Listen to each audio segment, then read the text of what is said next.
is another type of problem, distance covered in the last second of the journey.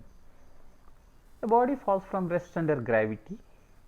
Generally, the ratio of the displacement in the last second to the total displacement is given and you are required to find the height of the tower.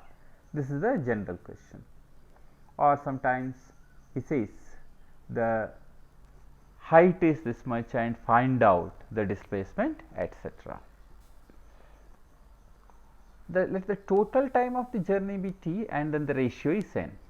Then n is given by this equation. Let us see how to get it. Now, if you look at it, the total time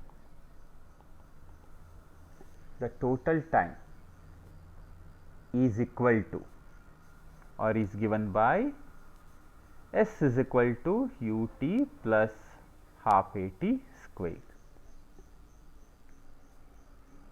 S is equal to ut plus half at square. As it starts from rest, the total time is obtained by S is equal to half gt square or half at square, or minus h is equal to half minus gt square.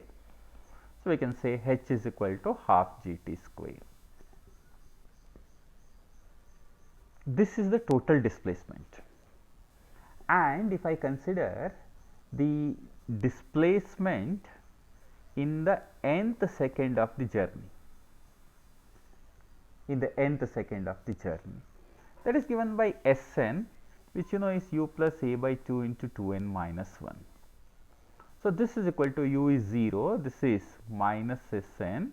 So, this is going to be g by 2 minus sign 2n minus 1, or it simply is Sn is equal to g by 2 into 2n minus 1. Let us call them as equation 1 and 2.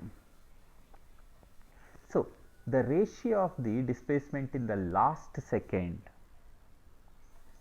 to the height of the tower, that is the total displacement h, is equal to g by 2 into 2n minus 1 divided by half g t square, where t is the total time of the journey and this is n is equal to g by 2 into 2n minus 1 divided by half g t square.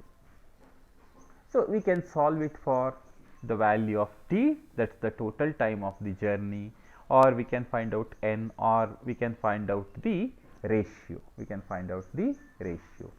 So, this is the ratio. Remember, this is 2 t minus 1, as we are considering the total time being t. So, this is going to be you can find the value of total time of the journey.